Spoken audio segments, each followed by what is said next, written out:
Welcome to the CEN Show, a platform where we learn from the world community. I'm your host, Rashaki Maskani, and on the panel this evening we have Professor Rahh, uh, Ernest McBride Jr., Stevon Green, Brother Mshinda, Brother and Brother Hembrick. Tonight our guest, and really he's not a guest, he's a team member of ours, is Dr. Charles Alexander. Dr. Charles has been with us for at least 4 years, and he does an excellent job with presenting information and he's an expert in the field of psychology, so he gives us real great information as it relates to the psychological issues and things that will help us be better in that area. Tonight our topic is why Black history. Dr. Charles was scheduled earlier, but he had engagements he had to attend to, so he pushed it back. And so we're in March. He was actually, I think, the last day of March, or one of the last days of February. So we're doing it now. So we had to postpone it, but better later than never. So Dr. Charles, appreciate you continuously coming on and giving us your great commentary. So I'm going to turn it over to you now so we can get started. Right. Actually, I'm suddenly having a difficult time trying to get my screen to share, but my presentation itself is going to be it's only going to take about 10 minutes. So if we can hold questions until we get to the end, and then I'll just open it up for conversation. Does that work? That's fine. All right. And I'm trying to figure out what is going on here because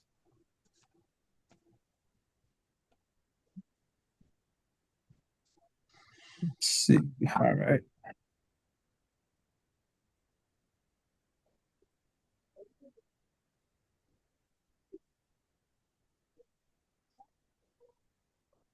Everything good is good on this end for you to share.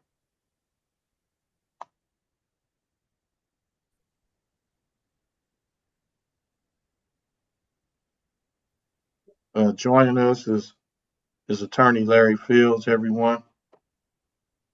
Good evening, everyone. Good evening. Hey, Attorney Fields, how are you, sir? Oh, Dr. Alexander, I don't have any complaints. How about you? I am all good. Good. I get this thing to share. Well, you can go ahead and just read it off. You don't Okay. necessarily have to, yeah. All right. So, why Black history? Learning objectives. This presentation will explore key concepts in cultural trauma and menticide, focusing on stress biology, trauma brain circuits, and clinical implications for understanding psychological resilience and healing practices. Understanding cultural trauma. Cultural trauma represents collective psychological injuries stemming from historical oppression, deeply embedded in societal narratives and identity formation, influencing how communities perceive themselves and relate to their cultural legacies.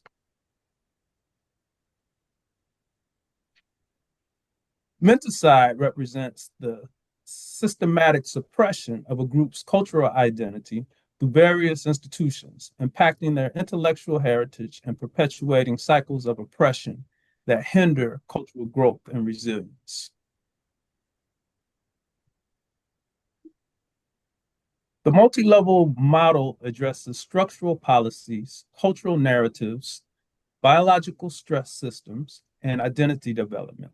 These interconnected layers inform our understanding of how cultural trauma manifests and affects communities.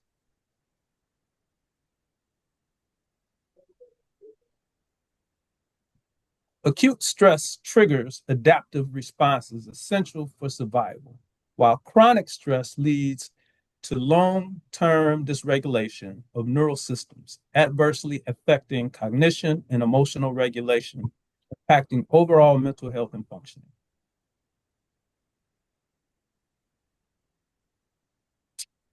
The HPA axis regulates stress hormones, releasing cortisol to manage stress. Chronic activation results in allostatic load, leading to health issues across multiple physiological systems due to prolonged stress exposure.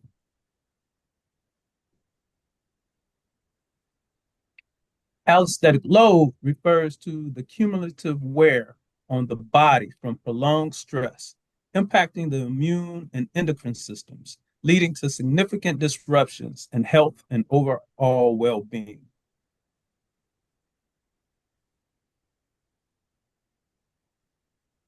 The amygdala, hippocampus, medial prefrontal cortex, and default mode network interplay significantly during trauma responses, influencing emotional regulation, memory formation, and identity development in affected individuals. The amygdala plays a crucial role in rapid threat detection, where chronic stress conditions heighten reactivity and hypervigilance, leading to maladaptive responses and increased anxiety in individuals faced with perceived dangers. The hippocampus is critical for contextual memory formation. However, exposure to cortisol diminishes its volume and neurogenesis, impacting learning, memory retention, and emotional regulation in individuals facing chronic stress. The prefrontal cortex plays a crucial role in regulating emotions and executive functions. Chronic stress compromises its ability to manage the amygdala, leading to increased emotional reactivity and difficulty in decision making. The default mode network plays a crucial role in self-referential processing and identity formation, influencing how individuals ruminate on personal narratives and cultural experiences, shaping their overall sense of self. PTSD arises from discrete traumatic events with notable effects on brain function, including hyperactivity in the amygdala, impairments in the hippocampus, and diminished regulatory capacity of the frontal cortex.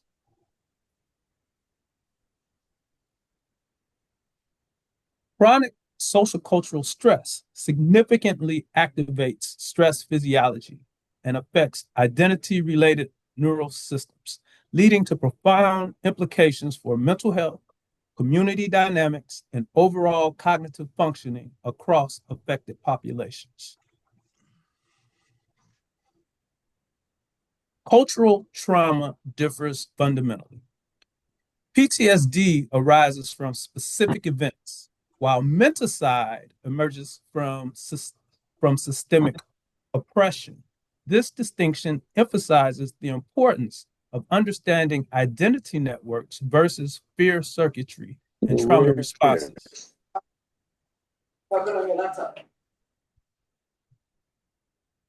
Chronic stress alters gene expression through methylation and histone modification, impacting neurodevelopment and emotional regulation.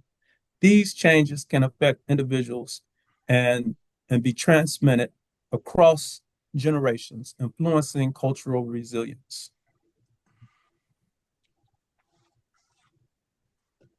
Brain-derived neurotrophic factor, BDNF, is essential for supporting neuroplasticity, but chronic stress significantly suppresses its expression, leading to impaired cognitive functions and emotional regulation across various populations.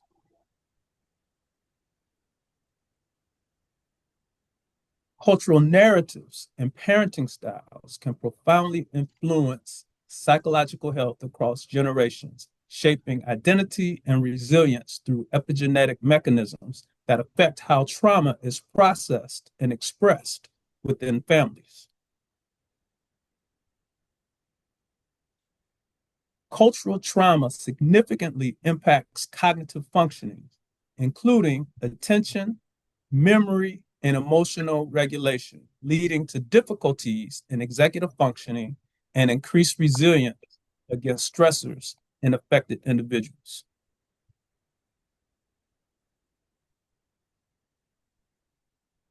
Effective interventions include psychoeducation, psychotherapy, stress regulation techniques, and cultural restoration initiatives, i.e., Black history, fostering community healing and resilience through collective support and empowerment, addressing trauma's impact on individuals and groups. Interdisciplinary research is essential for understanding cultural trauma. Integrating neuroscience, anthropology, economics, history, political science, and sociology can uncover deeper insights into identity, resilience, and the long-term effects of trauma on communities.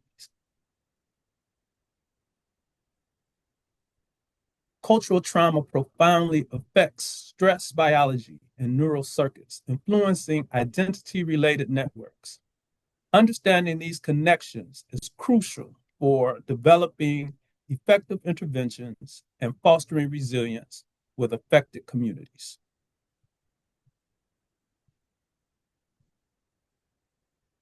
This is why Black history. And so with that, we want to open this up now for a broader conversation about why history, why Black history actually has a healing effect on the Black community, why a culturally specific history has a healing effect on the Black community. Okay. I'm gonna go around the panel and for. So, do you want us to define why Black history, or do you want them to comment and ask questions? People can comment and ask questions. That's fine. Like, yeah. Okay. Okay. Stevon, question, comment, or definition? Thank you. I think the mine is more of a question and a comment to the group with our presentation, which was excellent. Our cultural historical problem has caused the reaction that we have, especially you see within our youth, with the influx of anger and the inability to process, learn traumas that we receive in school. And as we grow and do not have the ability to process that anger in an appropriate manner, we lash out not only on each other, but on the wider community. As you have seen since the 70s, the gang problem has only grown. I think if we did have more Black history throughout the year and in homes, we probably would have a better situation for us in the United States. And there's a lot of things that we've done to contribute to the overall society when you just think of just the GPS, which is foundational in how we work today, how marine traffic moves. If we understood that it was, the Arabs who revolutionized just how we look at how marine traffic moved at one point in time in history, until you have the GPS, which then again revolutionizes how marine traffic moves. If we had a better overall picture in that simple aspect taught in schools, I think we'd have a different outlook for us as a people. So yeah, I think it's critical, Black history, especially when you look at someone who's my age, I'm 50, and they are just now receiving the idea of Black history. How angry they become because now they're trying to experience their youth at a time when they should be teaching or administering some type of help to youth, they're still experiencing the trauma that they should have been learning when they were 5 and 6. So I think Black history is extremely crucial. Thank you.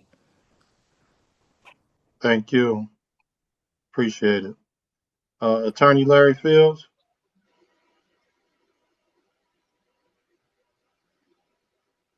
Could have stepped away. Stephen Wright.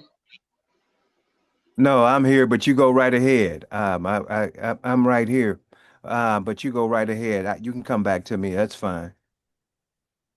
Okay, Stephen, you want to go? Yeah, absolutely. I'll go. Good evening, brothers. Um, Thanks for having me, and I enjoyed the presentation from my brother. And I did have a question because as it relates to Black history having this kind of healing effect for past traumas, and because we are under consistent and constant assault, does Black history also serve as have an insulating effect against the ongoing trauma we have and are experiencing right now? Great question, brother Wright, and thank you for joining. And so if we go back and we look at menticide, um, menticide as defined by Bobby Wright, the deliberate and the systematic destruction of an individual or a group's mind. Uh, Further, it's a deliberate institutionalized process institutionalized process designed to destroy a people's capacity for independent thought and self-definition, maintained through cultural, educational, and social systems. More dangerous than physical violence because it conditions people to assist in their own oppression. And so, like, what we get with that and why this speaks to the need for Black history is because we have to have we need two things. We need something that contextualizes our current experience. We need to understand that much of what we see and most of the work that Black folks are doing is really kind of reparative and restorative work because of the harm done that's been done, that the harm done to us by way of menticide and cultural violence. And so by Black history, it helps us to really kind of understand how we got from, how we've progressed through this 500-year experiment with Europeans and what the cost of those relationships have been to us. Otherwise, we look and we kind of see the behaviors and we think that this is just how we act. But whatever it is we're doing, we're really doing within the context of white supremacy. And so, some of those things that we get upset about in terms of, the manifest behaviors of our brothers and sisters, most of this is effect. It is not cause, it is effect. This is not us in our natural state. And so the only thing that's different is that people get these things in various degrees and people have various levels of resiliency. But what we have to understand is that in order for us to kind of right size this thing and be better able to, withstand the constant onslaught, we need that foundation that comes from historical perspective. Thank you. And I guess a follow-up question for me would be, so for those who let's say they're not prepared to be able to, as the elders in the community, to be able to pass on this information, be able to instruct the younger brothers and sisters in Black history, because they had not gotten it. And we can't say that, of course, we talk about this all the time about individuals saying that, like, well, they didn't teach it to us. Well, why would you expect your oppressor to teach your history? So what is the best alternative for people to bring up their knowledge around, this history, this robust, amazing history that we have? And then also, what are your thoughts, getting the history, also getting the skills to become trauma-informed practitioners to help to alleviate, again, provide, again, therapeutic intervention for those who are victims of this and, experiencing. For the question. And so, a couple of things. And again, given the intent of menticide and the cultural violence, it's not by happenstance that we have these lapses in terms of our cultural understanding, in terms of our understanding and appreciation for history. We actually have two things occurring.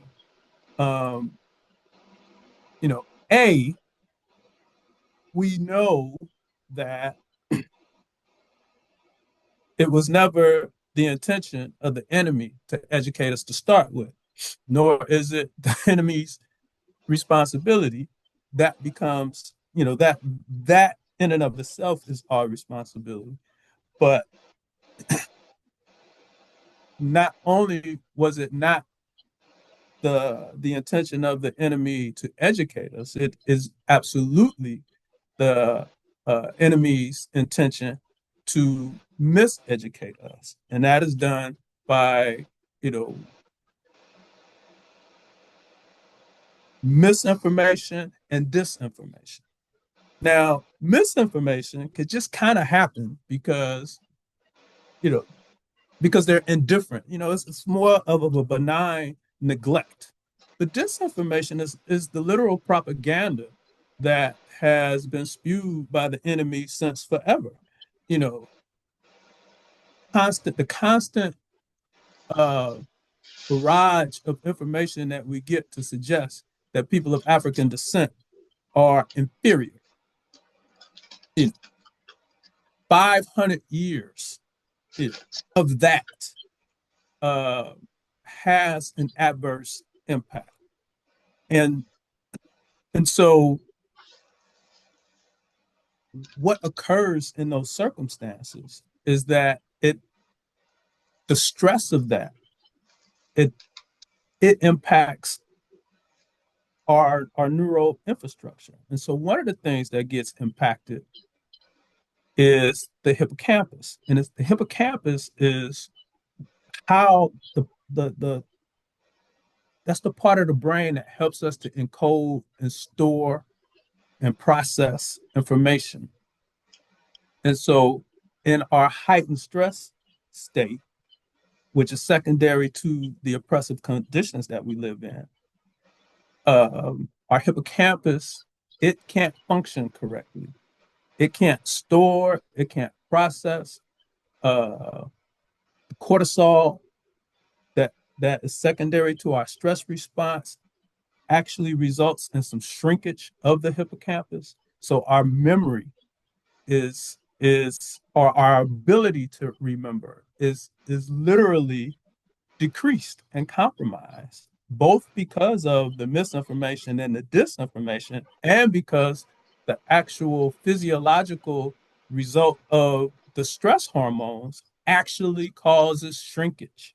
It actually limits what's called neuroplasticity, which is the brain's ability to create attachments, neuronal attachments. All of that is impaired and compromised because of the social stress that comes with the genocidal uh, strategy and violence. And so we have to understand it as such so that we can better fight it and and and kind of and a better understanding of that should, in theory, help us to understand that we cannot continue to rely upon or we should not even expect that the aggressor is going to be anything other than aggressive. Now, to the second part,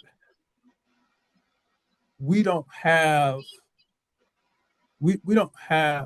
enough clinicians. We don't have enough educators, which is also a part of the menticide process, and that is to limit our access to education, so that thereby limiting and inhibiting the proper acts or the access to proper knowledge and care from the masses of Black folks.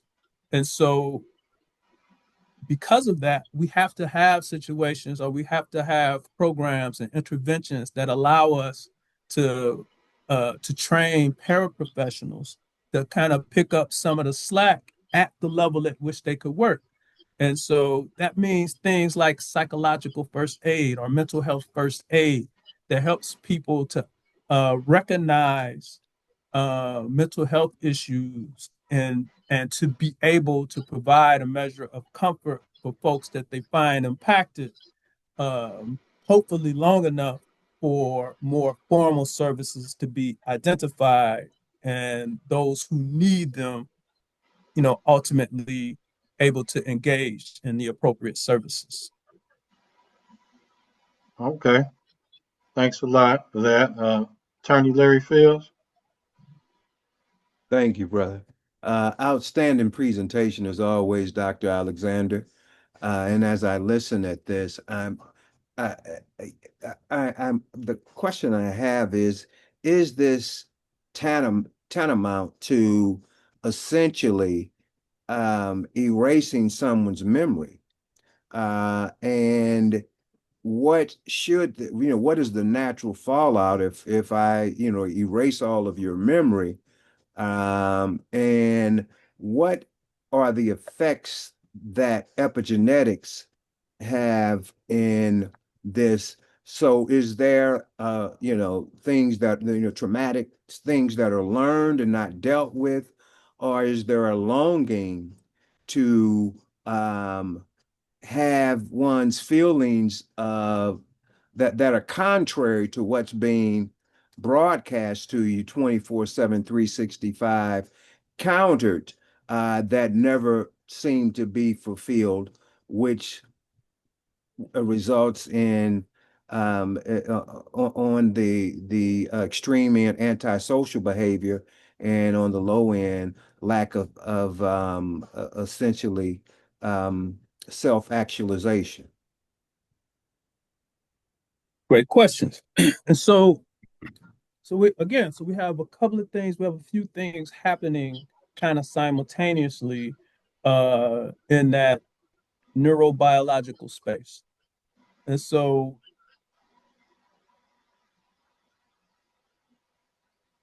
when we talk about epigenetics, we're talking about so there's a phrase, it's called gene expression. So epigenetics it literally means above genetics. And so it's like these other things other than your actual gene pool that contribute to how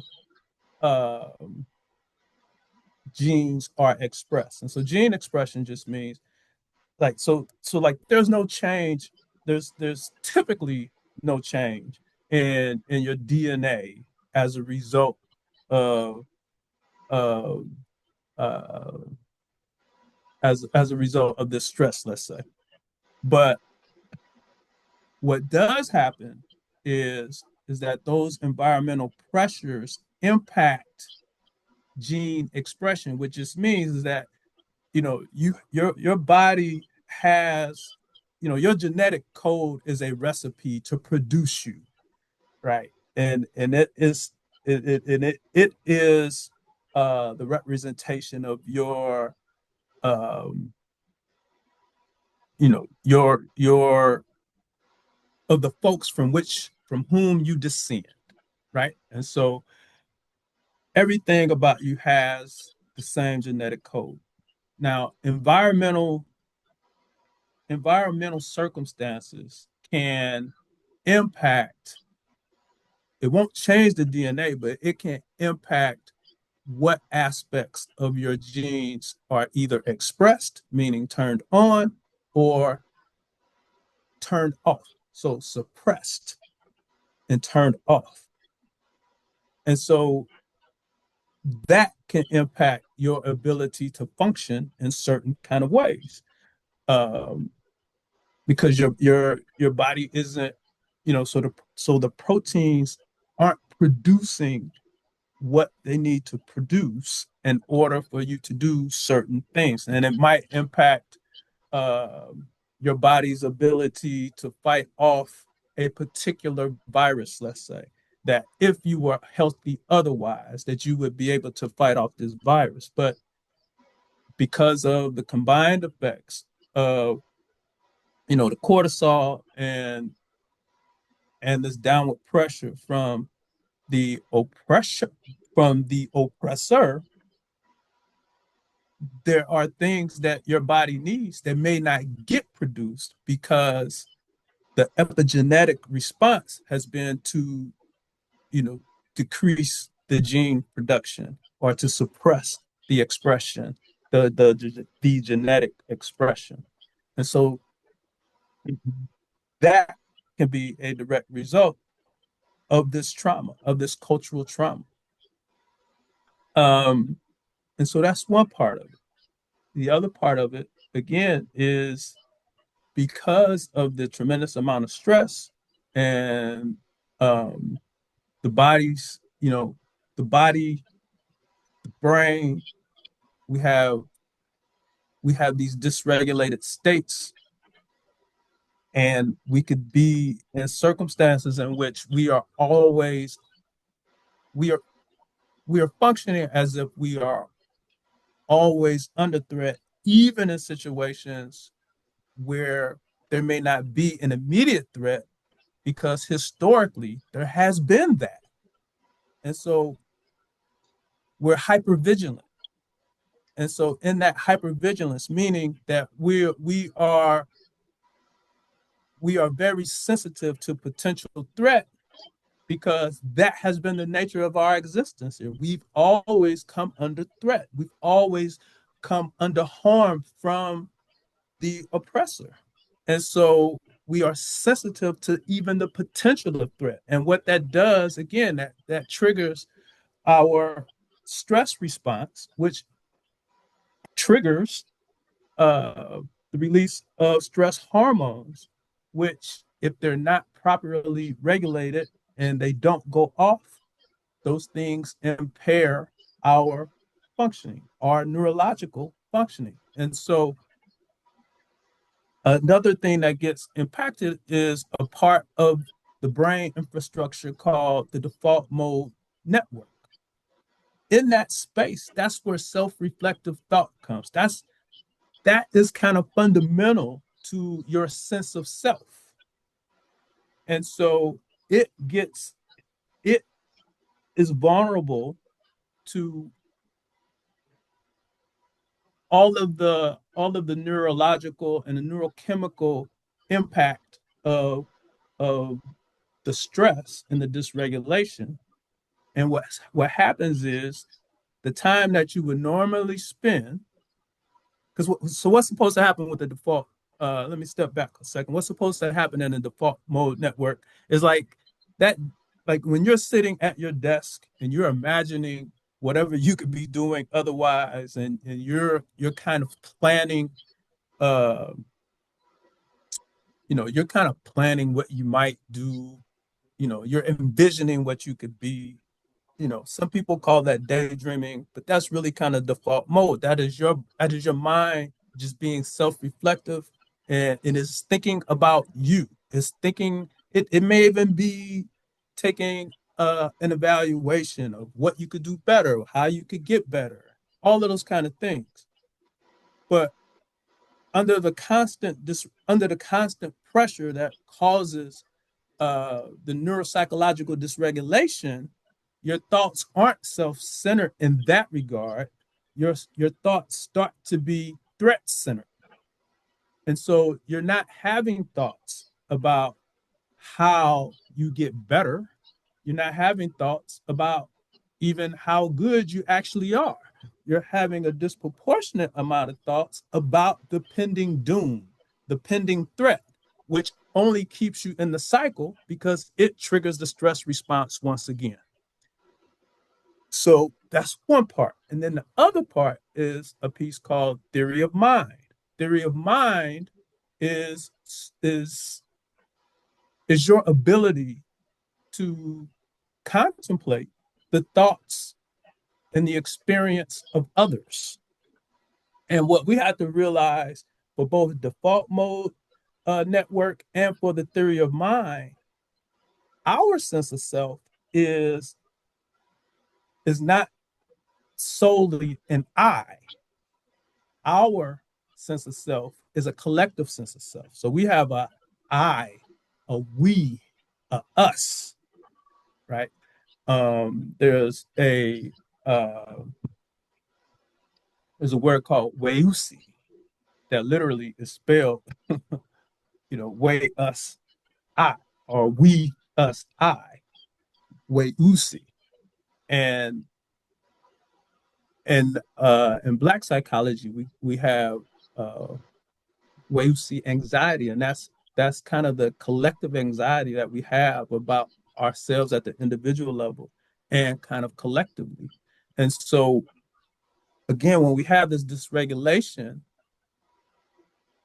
it makes it very difficult for us to love our brother, because this our threat matrix is off. It makes it very hard for us to trust those who look like us, because we've internalized all of the negativity. And so we don't know who the enemy is oftentimes, and we identify with the aggressor, which again, just we get isolated. We're ultimately going to get treated the way we get treated by the aggressor.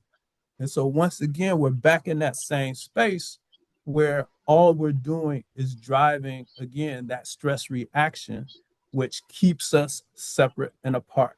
And so it's very hard for us to move toward, in terms of our interpersonal connections sometimes. And it's also very hard for us to move toward, and this kind of goes to Pastor Wright's question too. It's kind of hard for us to move toward uh, uh, our historical Black legacy, because we've internalized the negativity. There's nothing in Africa but monkeys and jungle and folks running around in loincloth. I mean, so we have all of these negative thoughts. And so when our default mode network is dysregulated, that destroys our sense of self, the individual self.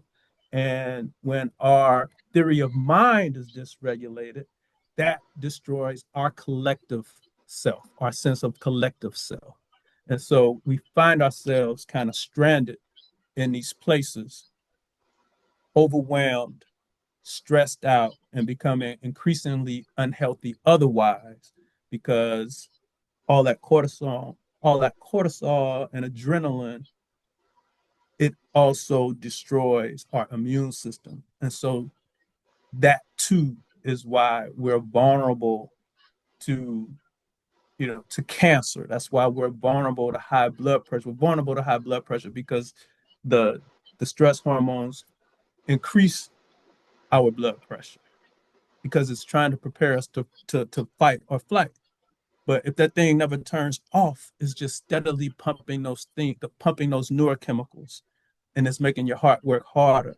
And so your blood pressure is up and you're wearing out your valves. And so you have all of these cardiovascular issues. Your body, because it's preparing to fight this pending doom, is producing more glucose because you need the energy to fight or flee. Well, that's how only that system is supposed to work for maybe 15 minutes to maybe an hour at the most. But hours, once you get dysregulated, it's steadily producing all of that. Your body's not is not is not able to metabolize all of the sugar that it produces for this threat that may or may not come. And so some of that is part of why we have these disproportionately high rates of diabetes, or because it's producing so much glucose, so much sugar. At a point, we just become non-responsive to insulin because of the dysregulation. All of these things have their genesis in our dysregulated stress response. Very interesting. All right. Thank Thanks you. a lot. Thanks. Wonderful. Okay, Brother Ahid, So it sounds like just one. So it sounds like Phil, that Brother theory. Phil, Yeah. we got to get to some other people. We got to, because we got a lot of people here, and I want to make sure everybody, at least everybody, get one question in. Understood, brother. Understood. Appreciate it, Brother Ahid.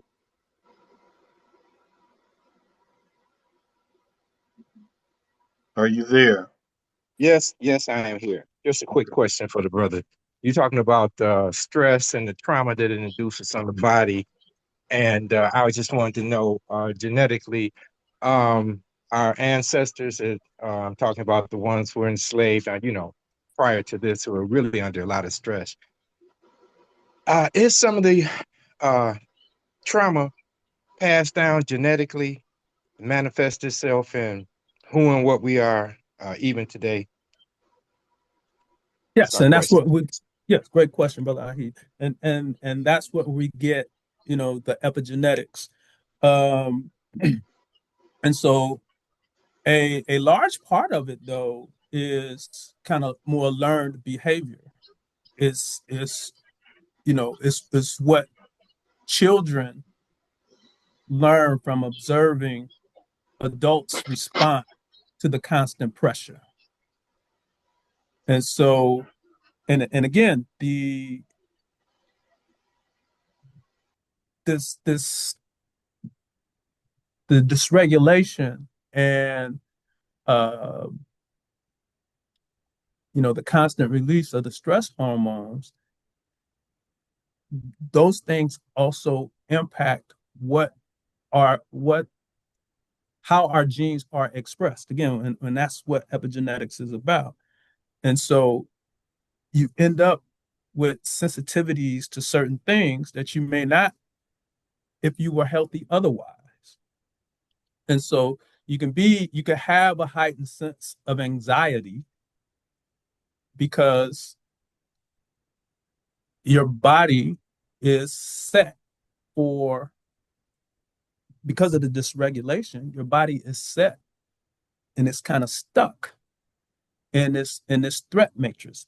This always this pending doom, this pending threat.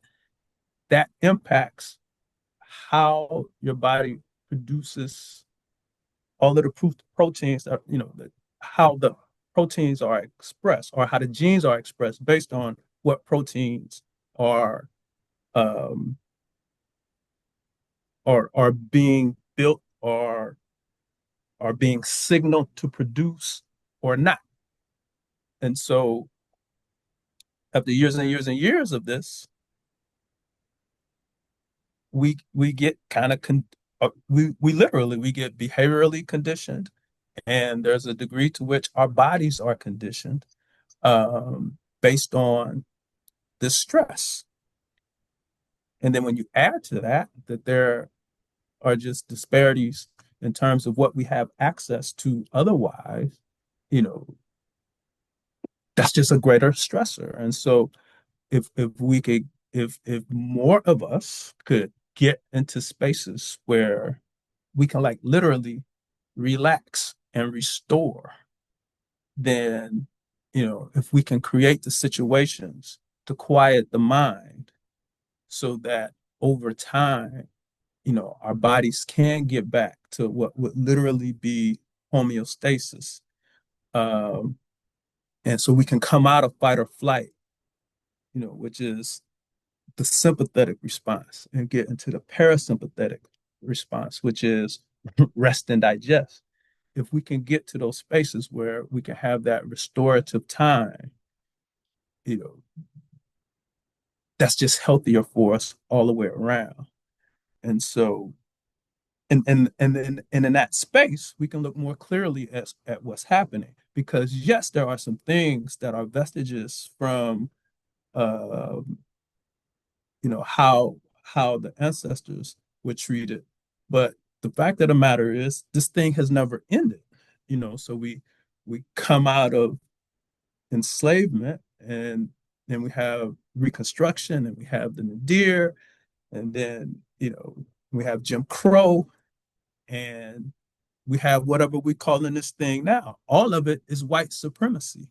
So that constant pressure continues to have the impact over and over and over again. Um, and as a result, there are some habits that we have, we've generated. There are some ways in which our bodies either work or don't work because of the dysregulation and um, and the impact of cortisol and glucose and adrenaline that impact how we function otherwise. It impacts how we think, and it impacts how our bodies ward off disease, and it impacts how we relate to ourselves and one another. Okay. Thanks a lot. Ernest? I got really no questions at this time, but he kind of, I've never really felt a lot of that, but the pressures like that, because I'm kind of learning these last few years. I'm 88 now of learning about Black history, and and things that happen, a lot of things that I never heard of, because I kind of was brought up, in the school I went to, starting elementary school, was just, it was all white. Maybe it was one other Black in the class besides myself. So, and then I've never really felt inferior to them. I always felt I was superior to them because I could outdo them in most everything that the school did, in athletics and even in the classroom. So I never felt like I was the underdog. But my dad was from Mississippi and my mother was from Texas. So they always tried to teach our family, things, how it was to be in the South, because it's a lot different out here than back there. So, but I see what he's saying. The presentation is really enlightening for me. Okay. Thanks a lot, Ernest. All right. Brother Hembrick? You hear me? Yes. Okay. A lot of big words she was using there, Doc. I didn't understand most of them. I'm just gonna tell it straight up how it is, 100%. I'm the type I be trying to get the brother on the street corner to understand what I'm saying. But as a historian, just let me say this, and the theme was supposed to be why Black history. And I heard the word Black a bunch of times. I only heard African one time. And to get where we need to get to, in my opinion, as a result of all this cultural stuff, genocide that we go through and stress that we go through, is because we are, in a sense, competing against or trying to catch up to the one who put us here in the first place. It's my opinion that what we need to do, because you're talking like 500 years and forward. Actually, we've been under attack for 3,000 years. And what we need to do, in my opinion, is go back to before we got up under this, where all that stress and stuff didn't exist. Okay. And in that way, we can find out what our ancestors were doing, because they didn't deal with all this stuff we're dealing with. And you can put that on slavery, true enough. But even before that, the Arabs, 1,000 years before the European, they did the same thing. So we've been under this attack, like I said, for 3,000 years. But we need to, and I hate to say this because, we grew up Black history, but Black tells you what you look like, but it doesn't tell you what you are. That's a color. And no one else goes by that but us. Ain't no Black land nowhere. We need to talk about Africa, our Tibulan, and the Twa, the early Africans, and what they were doing, because they had gifts that we have genetically. You're talking about genetics. We have those things. Most of us don't know what it is, though, because most of the elders that knew these things back thousands of years ago were killed off. And through religion and our education system, we have, and I got a big word for you, solitize. I learned that one recently. I still ain't got it down packed, and the other one is mathematize, where they try to convert what you did know into what they want you to know, and then if you don't want to learn it, you get knocked off. That's what we've been through, basically through religion. I'm very familiar with Dr. Bobby Wright. I used to teach to my students. They're trying to destroy our mind with the intent of destroying us as a people. That's the mental side. And I got this question for you, Doc. With the college, Black psychology and stuff that you deal with, and I don't know how familiar you are with ancient ancestors and their thought. I'm talking about going back to the Neteru and all of that. How do you size that up versus all them big words you shouldn't use it for the last 30 minutes? And so again, like the conversation about the big words, those big words are just really kind of parts of our body. And so that's what they are. So we have a hippocampus. That's where our memory is. We got that. We have a prefrontal lobe. That's the front of your head. But we're taught in a way that suggests that even medicine is foreign. And so, but that is a part of what you're talking about. And so we don't own the fact that, you got to take the Hippocratic oath that is based on Imhotep. So we have to teach folks that.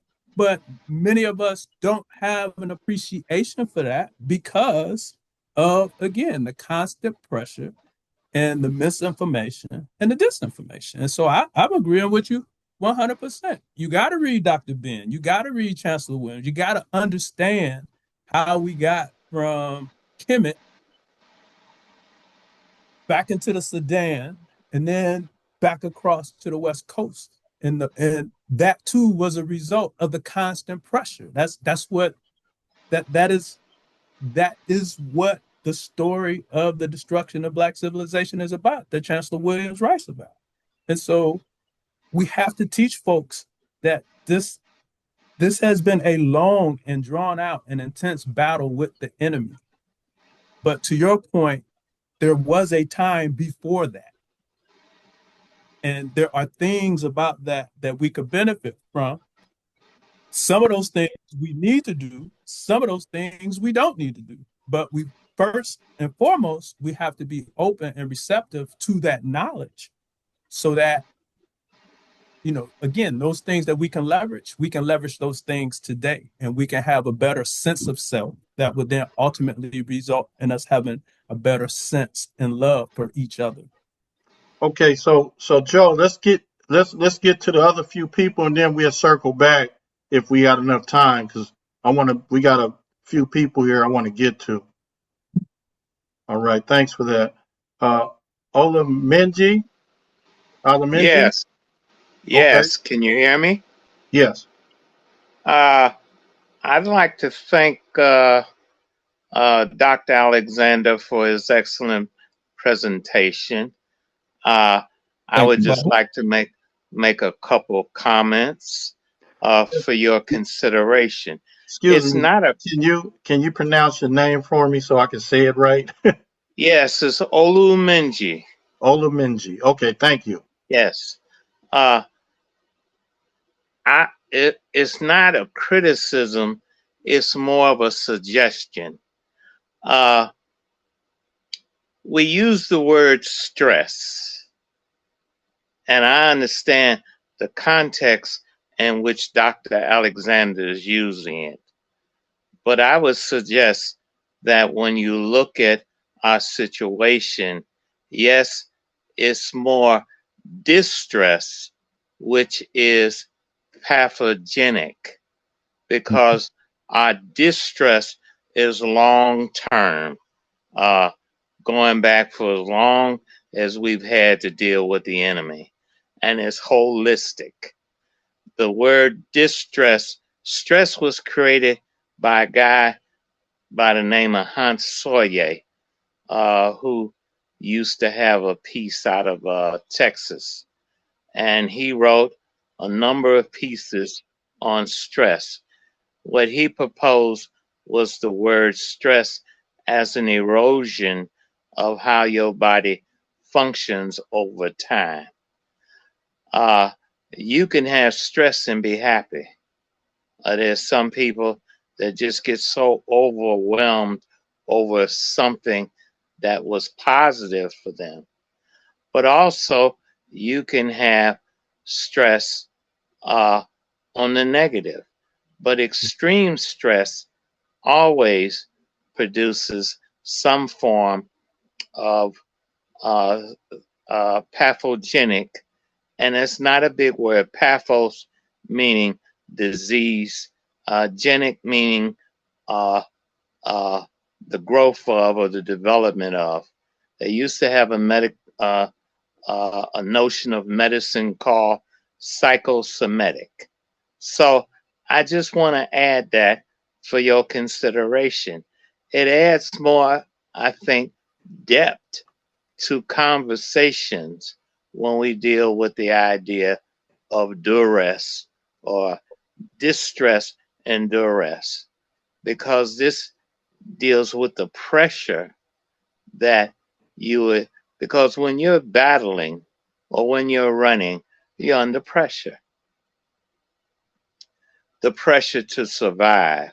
And pretty soon the body sets itself to that. And when we talk about trauma, trauma is in the body. So he's correct on that. But the other thing we have to deal with is a lot of this stuff happens during stages of development. For example, when a woman, one of our women, becomes impregnated, and then all of the stress and then duress that she suffers under, she is secreting all of those responsive things to the child that's within her womb. So when the child comes into the world, the child comes with those those things that the child has been under for 9 months.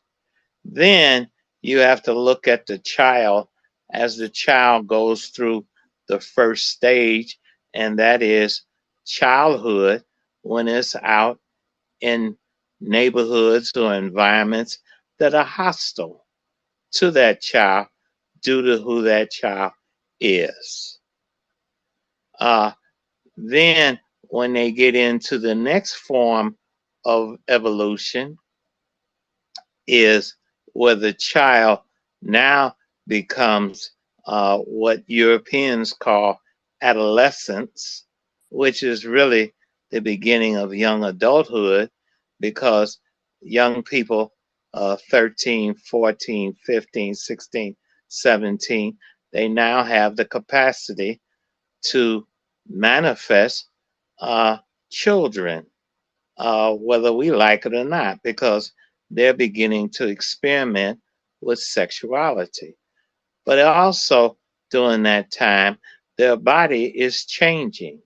So if they're in a distressful and duressful environment, that has an impact on them relative to their development. It will have an impact on them to the point that when they get to be adults and middle-aged adults, then the cumulative impact of duress and distress now takes its toll, its manifestation in heart conditions, cancer. You have to ask yourself, a lot of these things that we have happening to us now, we did not have these things happen to us in other periods of time. So much so, we always thought, well, that's white folks. Well, guess what? What white folks have now is catching up with us because, as Dr. Alexander alluded to, white supremacy. But not just white supremacy, the culture of white supremacy that we have to survive and try to thrive in, which means that the pressure, the constant flow of these hormonal secretions into our body has a major impact. Ask yourself, and then this will be my last piece because I don't want to tie up your time. Ask yourself, how is it that we end up with high blood pressure? One of the reasons for that is the constant stimulus, and then our response to it is anger. Okay? And anger is part of your fight or flight system, which then impacts because now you flooded your system with all of this stuff, but you haven't used it because there really wasn't a threat. There was a perception of the threat. And now you don't have the capacity. And he did kind of allude to this, which I think was very good. You then have to go to a place that's quiet and reset, re-regulate, okay, so that the impact that has happened to you can be minimized. Otherwise, it remains all systems alert. And when it remains all systems alert, Houston, we got a problem. A lot of our illness today is psychosomatic. And we have to understand the true meaning of cycle. That the root of things begin within the psyche of the person, and then they manifest in the body, soma. So part of what you have to add to the theory of trauma is the notion that the trauma is in the body. And then we have to develop methodologies and processes that work for us as a people because we're not like them. Tragically, we don't understand that. This whole Western civilization is not us. We are not them. We can't be them. And the tragedy is many of us fuse our identity with theirs. And the brother was correct. We are African people, but we're also Black and Black people use the word Black and African interchangeably. But we do need to have something within the African identity that gives us solace and peace as we deal with the enemy so that we can not only survive, but thrive or flourish. So, with that, I'd like to thank uh, uh, uh, Dr. Alexander for an excellent presentation. I didn't want to just jump it in, but I think I think duress and distress are crucial and key to the argument. Thank you, Baba. Thank you. Thank you. Appreciate it. Okay, You're Dr. welcome. Sharita. Dr. Sharita. Peace and love, family. Thank you so much for the presentation. I only came in at the last maybe 5 minutes, but I've been hearing, the comments and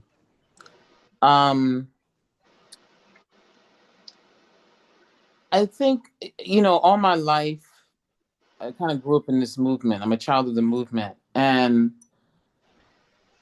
I'm now 55, and I'm at this point where I'm taking the approach to a lot of things to take that pressure and that weight off of me. And there's some words that a South African sister gave to me. She said, "So what? Now what?" With that, I would like for us to continue with these kind of discussions because it's very educational, it's very necessary. But I feel like we need to start visualizing what it looks like. I mean, going to the past and going to what we were like before we were disturbed, and what was it that how did we get off balance? But it was only one time, I think, in a lot of my workshops, being taught in different. I'm a naturopath, so just being taught in different modalities, going through the Pan African movement, listening to the Dr. Clark and Finch and Runoko Rashidi, I mean, you name it, just listening to everything. But I remember, I can only think of one, it might be more, but I can only think of one time when we were in a space where we visualized what it looked like, what liberation looked like, what freedom looks like, what like I have my eyes closed because I'm looking at it and I'm trying to articulate what I'm seeing as far as a picture. And it was in a Reiki class that was given by this sister from out of Texas. And that was one of the exercises that we had to do, because she, even though it was Reiki, she brought the history of it and brought the African side into it. And then at this point, she wanted us to be able to visualize, what does it look like? What does happiness look like? What does happy Africans look like? What does it look like when we're free and we're left alone? Nobody's putting that pressure on us.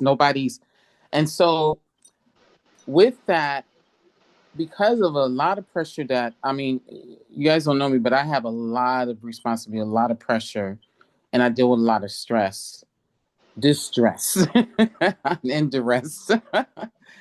And I have to find quick ways to undo things. So meditation definitely is one of them. I would like to be able to do more of it. I do it every day. Minimum 15 minutes. I make sure I do at least that.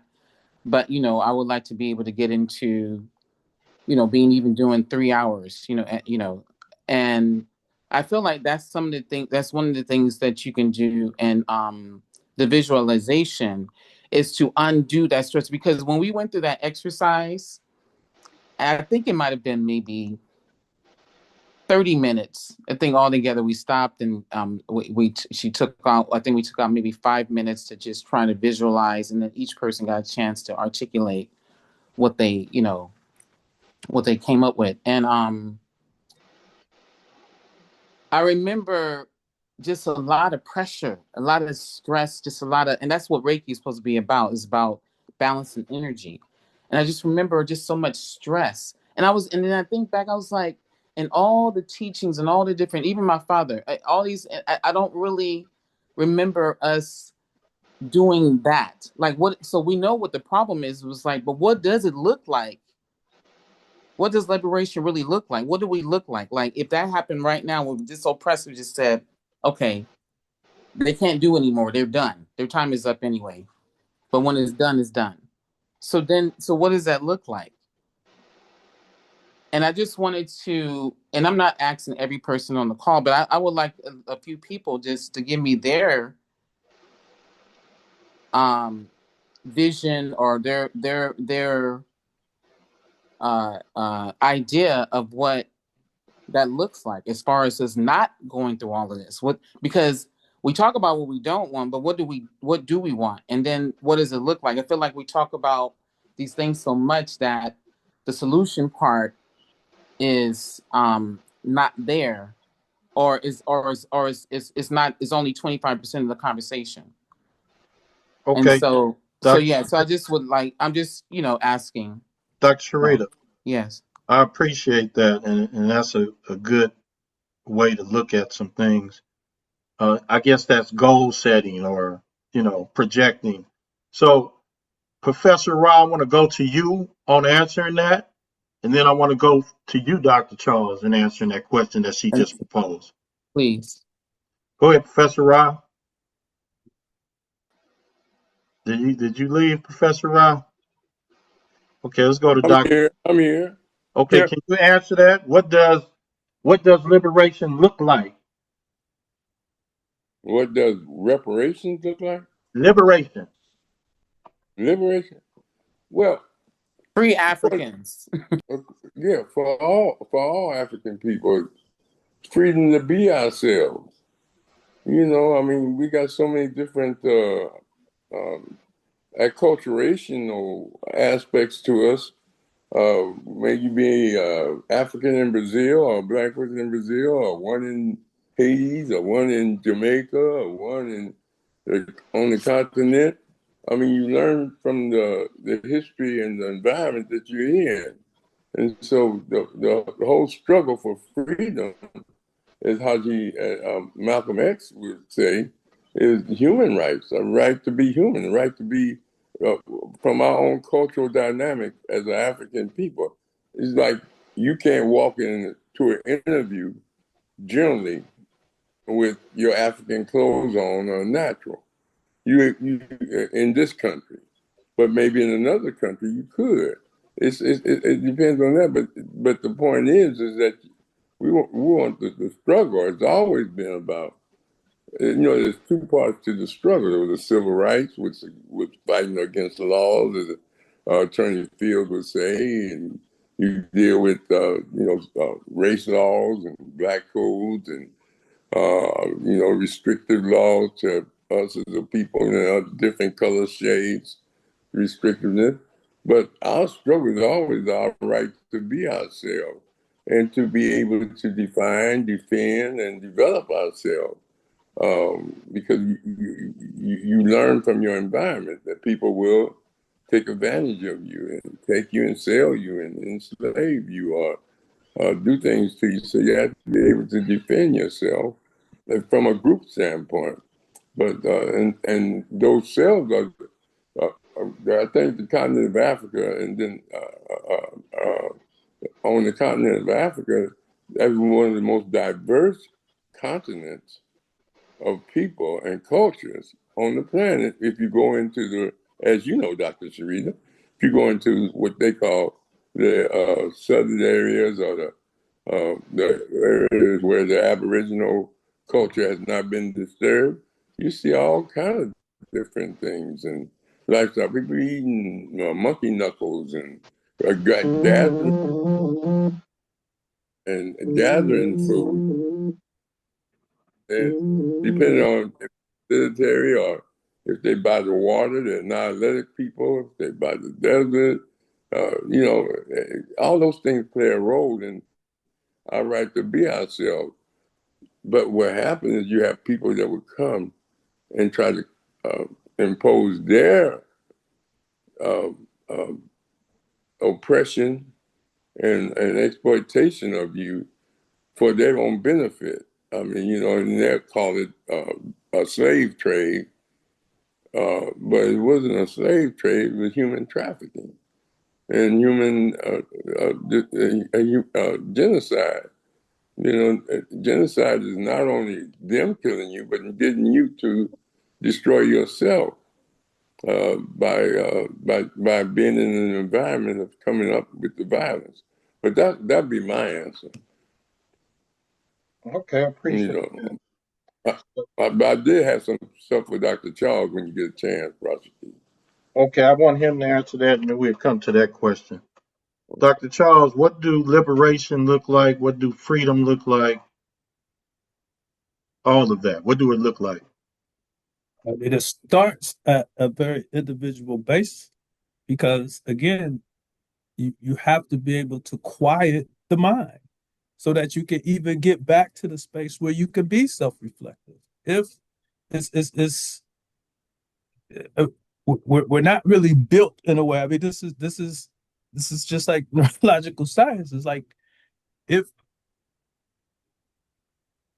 if you're going to orient toward the threat, and so that's just fundamental to self-preservation. And so, if at an individual basis, we can get to a point where we can relax, be self-reflective, and that then allows us to be, once we get comfortable with ourselves, then that allows us to be more receptive to our brother and our sister. And as those things occur, as we start to relax, as we get out of that threat space where we feel like we're under duress, then we're able to come together more. And out of that, within that, we can start to, free ourselves from, some of these other societal ills. And again, like fundamentally, because we've been miseducated, um, there's some of us who are like, I ain't doing none of that. I'm not doing I don't have time to do deep breathing. That ain't gonna pay my bills. Well, that's because we don't understand that the purpose of the deep breathing ain't to pay your bill. The purpose of the deep breathing is for you to reset your system so that you can function better. We got so many of, I ain't doing yoga. I don't want to do that Indian stuff. Kemetic yoga predates the Indian piece. Yoga is ours too, but we got to slow it down so that we can have these moments where we can envision something else. But some of us are literally under so much duress that all they can think about is literally getting through, getting over.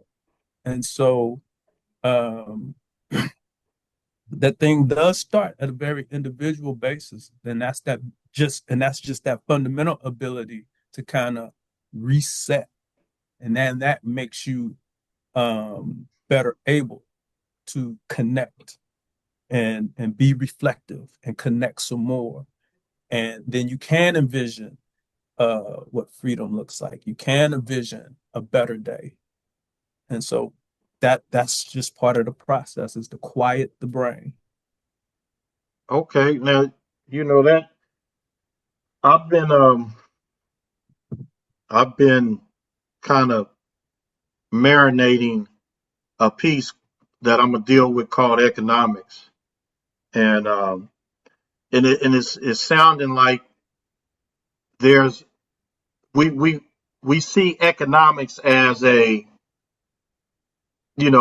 kind of tunnel vision at times. Like majority of people think of economics, they're thinking of money, but there's holistic economics, and I'm gonna get to that piece, and when I get to it, it's going to be, and some of the bases in Neely Fuller's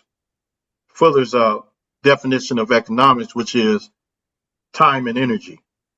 So I think that's a part of the understanding of, like you're saying, people want to get to the money.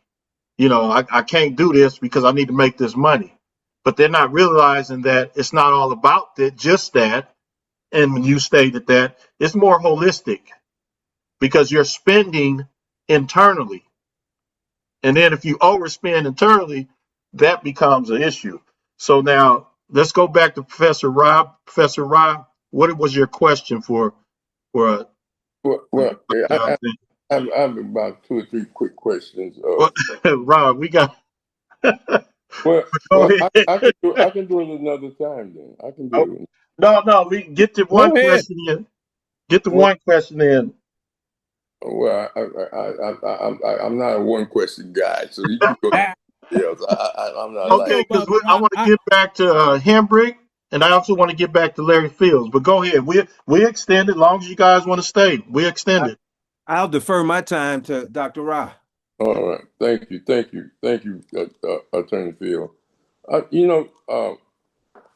Dr. Alexander, are we dealing with the issue of Black history from a psychology of blacks or Black psychology from your point of view?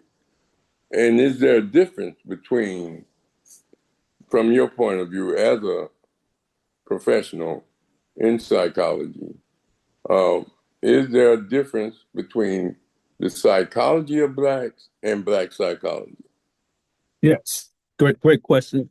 My thought would be is that psychology of blacks is the stuff that Western psychologists do, as opposed to what Black psychology is, and that is our ability to conceptualize uh, our our holistic well-being and what that looks like, what it means to us, um, how it came to be.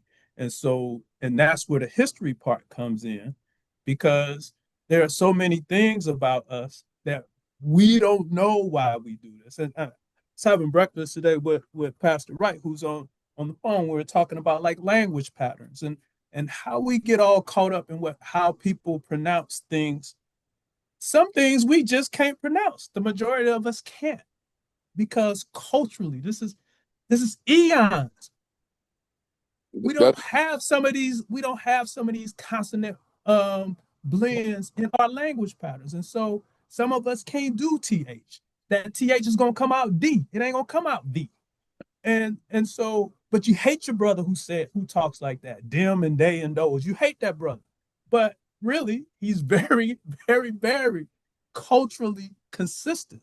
But if you don't, if we don't have that historical context, we can't move toward that brother, because we're caught in that acculturation process that you alluded to. And so it's that's what Black psychology is. Black psychology is us defining ourselves within the context of the lives that we live individually and collectively, as opposed to the psychology of Blacks. That's the uh, really kind of predicated on the deficit model that white folks propagate. And again, it just becomes another form of duress that keep us stuck in that threat matrix. okay. What about when we're talking about cultural trauma? I think that's what you said. Yes, sir. Cultural trauma. Is there a difference between is there a difference between a no, is cult the root word of culture, and culture is a suffix, meaning that's something you're doing, versus, but the root word of what you're doing is cult. You see what I'm saying? I'm saying that Yes, sir. the cult. How do you deal with the cultural? If you're having trauma, is that trauma from your Afrocentric culture, or is it from acculturation, being absorbed into another culture, absorbed totally through violence, through imposition, through imprisonment, any kind of way to get you to see life the way I want you to see it and your role in it.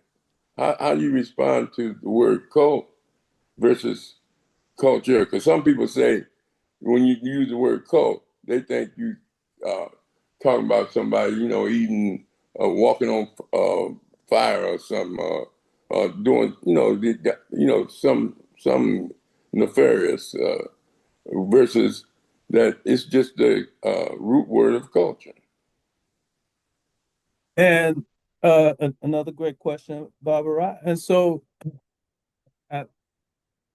the best I could do with that is that, yeah, it's like it's essentially like with James Baldwin talking about, assimilating into a burning house, and then Dr. King borrowing that. Like we cannot acculturate safely into this thing because the thing don't want us anyway.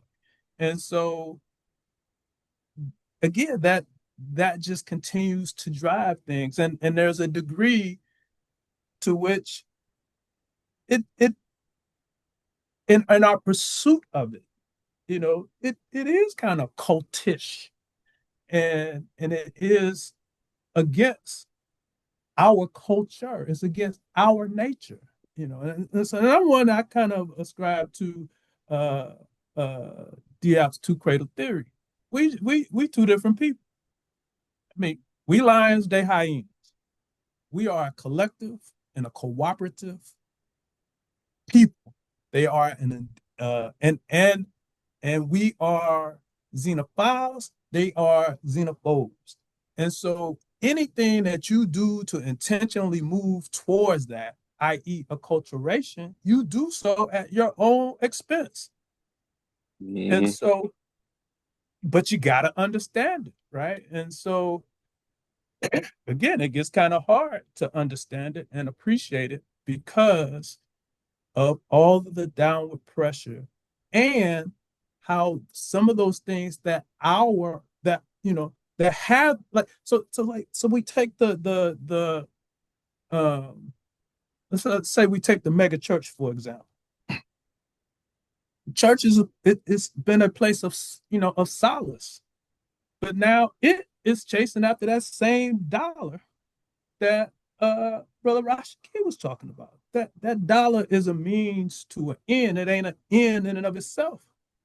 And if it becomes an end, then you are kind of stuck in that cultish process of that individualist, materialistic character, as opposed to that spiritual, collective, and cooperative character that is more consistent and endemic of the southern cradle versus the northern cradle. Okay, that's why I was saying like a cult is the cult is what you're ritualizing, and a cult is the people that's doing it. You see, like Christianity is the cult, but Jesus is Christianity. Jesus is the cult, and Christianity is a cult, culture, or whatever. Because you can't be a Christian unless you accept Jesus as your Lord and Savior. So you're really theologizing the birth and the life of Jesus. And so culture is the theologizing and ritualization of your culture that you're a part of. And this is why we say that if we would teach our people, because some of them practice it, I ain't talking about everybody. I mean, you're all on this program. I'm pretty sure you're conscious and you have ethics and values, and you're trying to solve problems with others that have issues. But from the standpoint of our culture, we have to teach each other to love respect, honor, and really and develop the behavior tools that exemplify that. I mean, from birth, you teach your children not to fight each other, not to argue, not to fight, not to glorify two black people fighting. Don't run toward the fight, run away from it. Don't steal, don't rob each other, don't do that. Because in this culture, you can do anything you want, just don't get caught. You understand? And you're American. You know, that's what the brothers in the pen say, man. The only thing I'm guilty of is getting caught. You understand? Because everybody's stealing. And you can look at Trump right now and his family and all the rest of the rich people. Okay, but let me get to this last question because, and I'm going to go, this brother, Dr. E.T., I think that was his name, he was on. And he introduced a term to me that I really like. He called AI, ancestral intelligence. And I think that is a very important dynamic because it was Malcolm that said one thing about history is where it's the one science that rewards all research. And so one thing about history that we learn from is learning. We learn its lessons, the good and the bad. That's one of the relevancies of history. The other one is what Garvey said: the absorption of the spirit of our possibilities. What black people have done before, they can do again. And you know what we were, as somebody was saying, I think it was Brother Hembrick. He was saying that we got to go back to Africa before we were disturbed and forced into these different behaviors, and even taught that fight and struggle each other on the continent. And so Garvey didn't want to go. He wanted us to develop an international economic system with Africa. I don't think he ever went to Africa. You understand? But you know, they don't want you to learn from cultural apparatus. And as Mary McLeod Bethune said, that we are a people that have to exemplify excellence and achievement and retrieve that, extract and emulate our excellence and achievement. That's what you and Brother Fields and probably everybody on this panel does. Exemplify excellence by wanting to learn. No, you don't learn. You know, even though Attorney Fields is an attorney, he's looking to learn more. That's what Brother Ernest McBride was saying. You know, I didn't get all of this. You know, I'm 80-some years old, but I didn't get it. So I'm hungry to learn more. And what's he going to do with it? It makes him feel better. You understand? Even though he got the challenges, you know. And then it's the same thing with the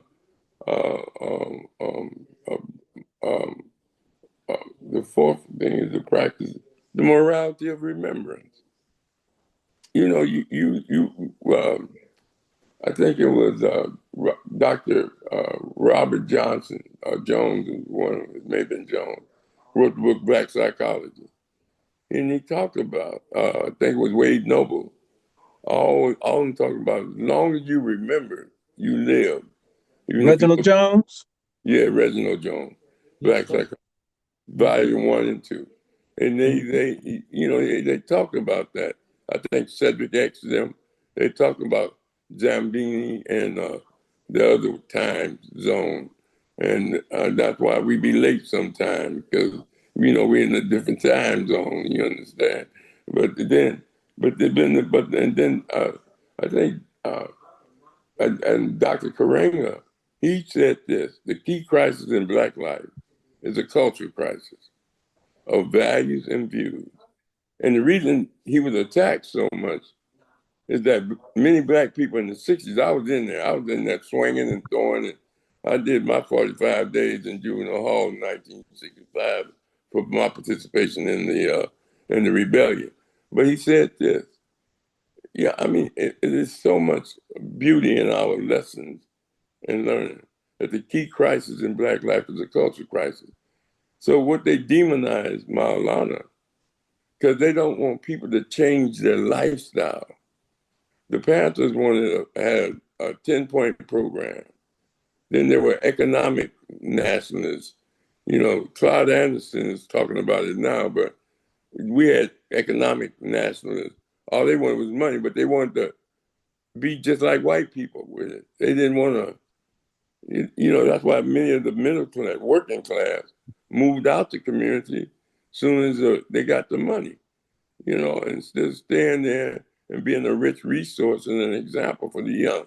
But anyway, I want to say this, and I agree with the brother. You've done an excellent job. You have stimulated a lot of conversation. And I got to get with you, man. You got to dialogue some more.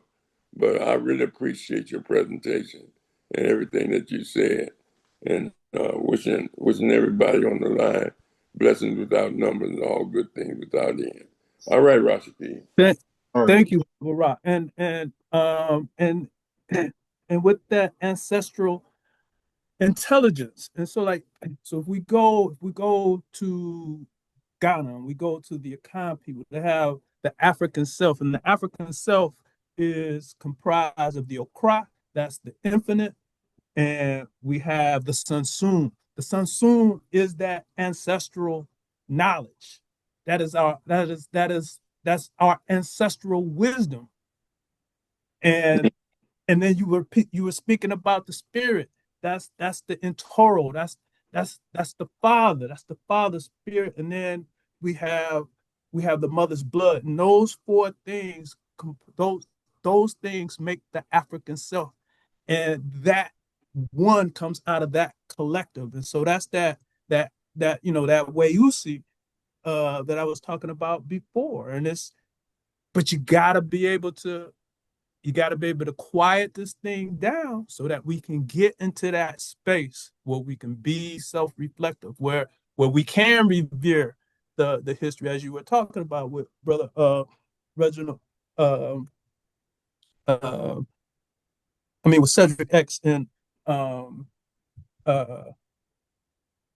Reginald Jones and Wade Nobles. And Wade knows he talks about the origin of the word psychology. That psych comes from seku, which is the soul, and it's the study of the soul. So that's Black psychology. That's not psychology of Blacks. That's Black psychology. And so, to be able to want to gravitate toward those things as opposed to, acting in that cultish behavior that has you, that would have you, on the other side of what is African and what is essentially you otherwise. Mm-hmm. Right. Yeah, I agree. Okay, thanks a lot. Back to you, Brother Hembrick. Yes, sir. Real quick, Doc, you was talking about the mind and it getting in a comfortable place with ourselves to relax our mind. And I think all African people need to have commune with nature. Mm-hmm. Out there in that sun, Mm-hmm. which is the life force of this planet, which Brother Rahh gets his name from. And with that sun hitting on our, and I want to leave you with this question about the mind. I never heard her talk about the pineal gland Mm-hmm. and the sun hitting on that and the effects it has on the chakra inside and outside of our body and how that can get us to the place where we need to be. And I want to say this, we suffer all this stress, brother. You got to remember, we are behind enemy lines. Mm-hmm. Vote, how you politic, you behind enemy lines. So Mm-hmm. don't expect it because it's not coming. Peace. Mm-hmm. Absolutely. And that is the challenge. But there is, we have the ability to be able to contextualize that thing so that we understand how it came to be. Because as it stands now, we are much more likely, there are too many of us that are much more likely to blame us for this predicament than the enemy. And so if that's the way that we're functioning in our dysregulated state, then it kind of makes it difficult. And so, which is why it's got to start at that individual level and, and people's own discipline and curiosity and desire to be referential to, our historical legacy, our historical birthright, that African in us. If we can do that, then absolutely we can have liberation. We can have freedom. Doc, real quick before you go to the next person, Rashaki. In terms of speaking of commune with nature, I want all black people watch the crows in the air. The bird, the crows, check them out. I look at them every evening. They stick together. They got people in the front on the point. All y'all been in the military, you know the point man is. They're checking out what's in front of them. Then the crowd comes behind and they got people pulling up the rear. And you better not mess with them. We can take a lesson from the crow. I'm done. Yes, sir. Yes, sir. Everybody see this? I think we alluded to this. Somebody just alluded to this. You may not be at war, but you're in one. But you in one. And that's Professor Rahh going to speak on that pretty soon. He had to postpone it yesterday. Now, we go Larry Fields, Attorney Fields. Are you there? Yes, I Hey, am. back to you. I I think the presentation and the panelist questions have satisfied all of my immediate questions. Now, I did get if there would be one thing, I would just ask him to detail those authors that he referenced with respect to Black psychologists. I'd like to look into them. But other than that, I think this is this was completely presented, and foundationally. Now there's additional work that needs to be done, of course, to absorb it better. But I think the foundation has been laid, and he has injected me with as much as I can withstand without deep studying at this point. Appreciate you, man. My pleasure. Appreciate you. So we went around the horn kind of twice. So I think Stevon, you asked two questions. What about you, Stevon? Did you have a one more question? Well, I would like to just again thank Dr. Alexander for a wonderful and enlightening discussion this evening. He has also, messed up my week again because now I have to get back in and read some things to further discuss with him about this evening. This was wonderful, wonderful, wonderful. Thank you. And thank y'all for having me this evening. I don't agree with he messed up your week. He just enhanced it. Well, he made me realize and sometimes we fall victim to our westernization. So I thought I was going to sit back and watch college basketball all week without reflecting or reading. So I realized that's gone now. No, sir. Okay. Well, I need to talk to you about that college basketball. So Dr. Charles hook me up with you. We No, need to talk definitely. about that. Okay. Definitely. So I guess I'll go back to Dr. Sharita. Did you want one more thing? One more question, Dr. Sharita? No, Comment? no other questions, but my answer was African people were what it looked like. We are natural. We live off the land. Our skin is clear and glistening, no blemishes. Our hair is nappy. We have a love and respect for each other, regardless of where we come from. We respect each other's traditions and even join in if necessary. We're always happy. When there's tragedy, everybody comes together to help the whole. Everybody's responsible for each other. We don't get sick.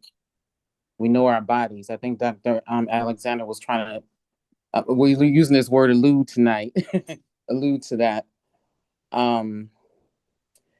We know our bodies. We know what to do when we get sick, if we get sick. Hospitals and healers are just there for accidents or something that happened to us that wasn't of our own doing, like the way we eat today with the bad diet, drinking, smoking, eating all kind of meats, all the different things that we're doing now. Our bodies are free of all of that.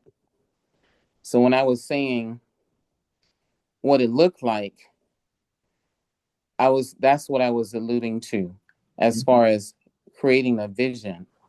Because as I speak about it, and as I'm speaking out, words are spells. That's why we spell our words. And so as I'm speaking, I feel the stress that I have for today, the stress that I had today, distress, trust me, just me speaking out what I just said, it helps me to relax. In my meditation every morning and in my libation, I always give thanks to the ancestors for the vision, the manifestation, and the realization of a free Africa and its people universally. Because I'm not just talking about us that are alive. I'm talking about the unalive as well. So with that, I just wanted to paint a picture. That's all. That's it. That's all. I say amen. Thank you, sister. Thank you. Okay, Dr. Charles, you can close us out. And so thank you everyone for joining and for this very fruitful conversation. And we have to be intentional about, the prayer, the meditation, our spiritual technologies, yoga, getting out in the sun, finding these quiet spaces, you know, disconnecting from these things that we know aren't good for us so that we can get back to those things that are good for us. And one of those things fundamentally is our ability and our willingness to be reverential to our past.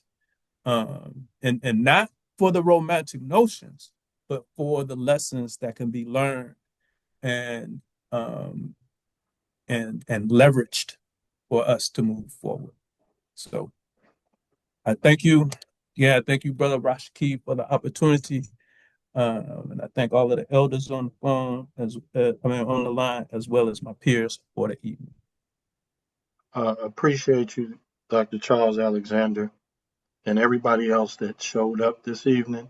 Appreciate everybody for being here and participating in an excellent show. What we have coming up tomorrow, we have our Roots Reggae Reasoning Sessions. That's one of our series. We have this local brother, they call him that guy. So it's Richard Marshall. He's our guest tomorrow for that. And then on next week for Conscious Corner on Tuesday, we got Antoine Fisher. He's the guy that Denzel did a movie about his life. So we have that brother coming on for Conscious Corner. And then Wednesday, I don't know if I'm having a guest or not. So it'll be on the website. So each one teach one in Conscious Corner. Everybody continue to have a great day. Thank you. Thank you. You.